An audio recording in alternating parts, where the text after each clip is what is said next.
Hello નમસ્કાર વિદ્યાર્થી મિત્રો, વેદ ડિજિટલ એજ્યુકેશનમાં આપનું હાર્દિક સ્વાગત છે. આજે આપણે ધોરણ 8 વિષય વિજ્ઞાનમાં પ્રકરણ નંબર 2 જેની સ્વ અધ્યયન પોથીનું 100% ટાઈપિંગ સાથે સંપૂર્ણ સોલ્યુશન જોવાના છે. તો ખાસ વિદ્યાર્થી મિત્રો ચેનલમાં નવા હોય તો ચેનલ સબસ્ક્રાઇબ કરો, બાજુમાં આવેલા બેલ આઇકનને પ્રેસ કરો જેથી તમને અવનવા વિડીયોની માહિતી નોટિફિકેશન મળી શકે. વિડીયો લાઈક કરો, તમારા મિત્રો દોસ્તોને શેર કરો. બીજું ચેપ્ટર છે સૂક્ષ્મજીવો મિત્ર અને શત્રુ. સાચો વિકલ્પ પસંદ કરો. મેલેરિયા કયા સૂક્ષ્મજીવ દ્વારા થતો રોગ છે? તો પ્રજીવ. ભેજવાળી સડતી બ્રેડ પર સફેદ રાખોડી ધબ્બા શેના છે? ફૂગ. નીચે પૈકી બેક્ટેરિયા શામાં મદદરૂપ બનતા નથી? પ્રકાશ સંશ્લેષણ. હરિતદ્રવ્ય ધરાવતો સૂક્ષ્મજીવ કયો છે? લીલ. વિદ્યાર્થી મિત્રો, હજી તમને વિજ્ઞાન ન સમજાતું હોય તો ફેનિલ સરના સરસ મજાના વિડીયો છે એ તમે નિહાળી શકો છો. અને ખાસ પરીક્ષા માટે ઉપયોગી ઘણા બધા મિત્રોને પેપર જોઈએ છે સારા માર્ક્સ માટે, તો એ આપણી વેદ ડિજિટલ એજ્યુકેશન નામની એપ્લિકેશનમાંથી તમને મળી જશે, જેમાં 3 થી 12 ધોરણના દરેક વિષયના વિડીયો લેક્ચર, સ્વાધ્યાય અભ્યાસની સમજૂતીના વિડીયો, પરીક્ષા માટે ઉપયોગી મટીરિયલ, અસાઇનમેન્ટ, જુદા જુદા જિલ્લાના પેપરો, સ્વાધ્યાયન પોથી, પ્રોજેક્ટ પ્રવૃત્તિ બુક, આ બધું જ તમને મળી જશે. જે ગૂગલ પ્લે સ્ટોર કે જ્યાંથી આપણે ગેમ ડાઉનલોડ કરીએ તો ત્યાં જઈને વેદ ડિજિટલ એજ્યુકેશન નામની એપ્લિકેશન ડાઉનલોડ કરો. ઓપન કરશો એટલે આ પેજ ખુલે, એમાં તમારા પોતાના મોબાઈલ નંબર નાખો, સેન્ડ ઓટીપી કરો.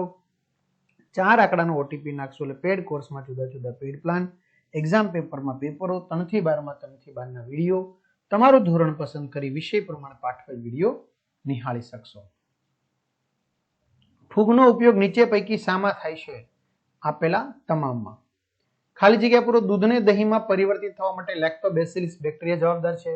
એડિસ માદા મચ્છર ડેન્ગ્યુ વાયરસના વાહક તરીકે વર્તે છે. આમળા આંબલીની જાળવણીમાં મીઠાનો ઉપયોગ થાય છે. હિપેટાઇટિસ એ વાયરસ દ્વારા થતો રોગ છે. સૂક્ષ્મજીવો વાનસ્પતિક કચરાનું વિઘટન કરીને સરળ પદાર્થમાં ફેરવી દે છે. ત્યાર પછી ટૂંકમાં જવાબ આપો. સૂક્ષ્મજીવો એટલે શું? વિદ્યાર્થી મિત્રો, વિડીયો પોઝ કરીને તમે જવાબ લખી શકો છો. રસી શા માટે આપવામાં આવે છે? કારણ કે મેં તમને કહ્યું એમ ફેનિલ સર દ્વારા બધું જ વ્યવસ્થિત રીતે સમજાવવામાં આવ્યું છે. અત્યારે હું ખાલી વાંચું એવું થશે. છીંક ખાતી વખતે મોં પાસે રૂમાલ શા માટે રાખવો જોઈએ? જાળવણીકારક પદાર્થો એટલે શું? ત્યાર પછી ટીબી રોગનું પૂરું નામ શું છે? ખોરાક દૂષિત થયો છે તે કેવી રીતે આપને ખબર પડશે? ત્યાર પછી તફાવત આપો બેક્ટેરિયા અને વાયરસ. તો એના સરસ મજાના આપણે 3 મુદ્દા વિદ્યાર્થી મિત્રો લખેલા છે.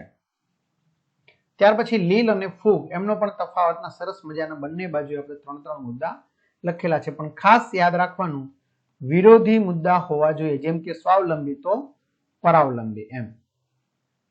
ત્યાર પછી વર્ગીકરણ કરવાનું છે સૂક્ષ્મજીવોનું. તો બેક્ટેરિયામાં આવશે લેક્ટોબેસિલસ, રાઇઝોબિયમ, ફૂગમાં ઈસ્ટ પેનિસિલિન, લીલ સ્પાઇરોગૈરા, પ્રજીવ પેરામિસિયમ, અમીબા પ્લાઝ્મોડિયમ. બેક્ટેરિયાથી થતા રોગો કોલેરા, ટાઇફોઇડ, ક્ષય, એન્થ્રેક્સ. ફૂગથી થતા ધાધર ખરજુ, પ્રજીવથી મરડો, ઝાડા, મેલેરિયા. ચલો જોડકા જોડવાના છે. સોડિયમ બેન્ઝોએટ પ્રિઝર્વેટિવ્સ તરીકે, રસી છે એ એન્ટીબોડી ઉત્પન્ન કરે છે. ટેટ્રાસાયક્લિન છે એ એન્ટીબાયોટિક છે, અને વાયરસ છે એને કારણે અછબડા થાય છે. રોબર્ટ કોશ બેસિલસ એન્થ્રેસિસ બેક્ટેરિયાની, Alexander Fleming penicillin, Louis Pasteur અથવા એડવર્ડ જેનર શીતળાની રસીના શોધક. વૈજ્ઞાનિક કારણ આપો. સૂક્ષ્મજીવો સજીવોના મિત્ર તેમજ દુશ્મન બંને કહેવાય છે. ખોરાક હંમેશા ઢાંકેલો રાખવો જોઈએ.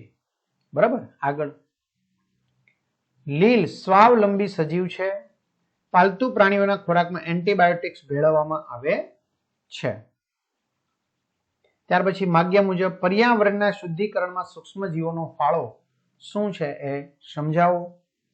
ત્યાર પછી શિશુ અને બાળકોને રસી કેમ મૂકવામાં આવે છે. ત્યાર પછી આવશે નાઇટ્રોજન ચક્ર વર્ણવો. બરાબર વિદ્યાર્થી મિત્રો, નાઇટ્રોજન ચક્ર છે ખૂબ જ અગત્યનું છે, પરીક્ષામાં પૂછાઈ શકે એવું છે. બરાબર, એટલે વ્યવસ્થિત તમારે એને લખવાનું થશે. ક્લિયર? ચાલો, ત્યાર પછી ખોરાકની જાળવણીની વિવિધ પદ્ધતિઓ કઈ કઈ છે?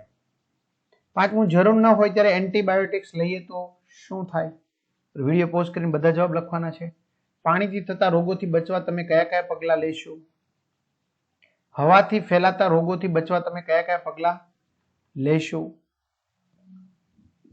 મેલેરિયાથી બચવા તમે કયા કયા પગલા લેશો? બરાબર, જે બધું વિડીયો પોઝ કરીને તમે શું કરી શકો છો? સારી રીતે લખી શકો છો અથવા તમારા મિત્રો દોસ્તોને તમે શેર કરી શકો છો.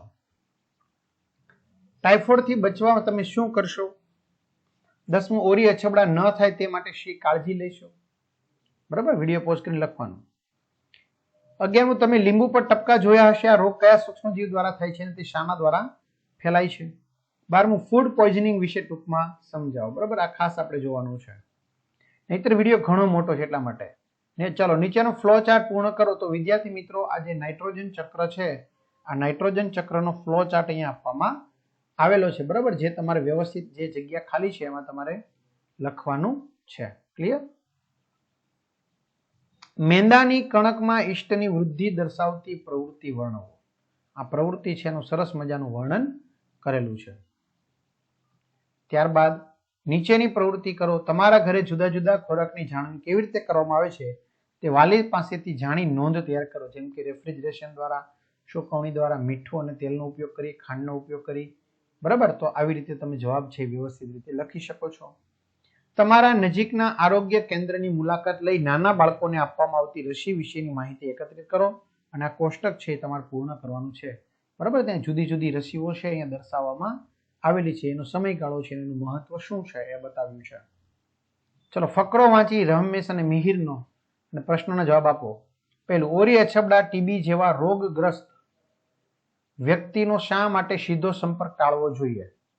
બીજું, રોગચાળો ફેલાયો હોય ત્યારે પાણી શા માટે આપણે ઉકાળીને પીવું જોઈએ? તો આ રીતે વિદ્યાર્થી મિત્રો સરસ મજાનું સોલ્યુશન અહીં પૂર્ણ થાય છે. એના વિડીયો મેં કીધું એમ ફેનિલ્સના જોઈ શકો છો. વિડીયો ગમે તો વિડીયો લાઈક કરો, કમેન્ટ કરો, તમારા મિત્રો દોસ્તોને શેર કરો. અસ્તુ, જય હિન્દ, જય ભારત.